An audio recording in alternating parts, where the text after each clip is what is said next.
Гипоксия немесе гипертонус болғанда қалай массаж жасаймыз? Бірінші, қолымызды майлап аламыз. Баланың денесі тітіркенбеу үшін, құрғақ жағдайда денесі құрғақ болса, балаға ыңғайсыз болады, қолымыз жүрмейді. Мына балада гипоксия бар, мына аяғының қолы гипертонус көтеріңкі. Бірінші сипалау, былай. Денесін босатып аламыз. Тізеге күш салмаймыз, буындарға тиіспейміз, осылай отырып бірінші сипалаймыз. Сонан соң спирлевитін мына былай отырып, қолымызды кішкене батырыңқырап отырып, әрбір нүктелерді басып отырып массаж жасаймыз. Буыннан аттап өтеміз.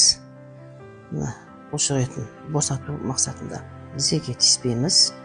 Бұлшық еттеріне өтеміз. Гипертонус болған жағдайда бұлшық ет өте тұрысып тұрады, спазм болады. Соны босату мақсатында. Ақпарат пайдалы болса, парақшама тіркеліңіздер және баласы бар құрбыңызға жіберуді ұмытпаңыз.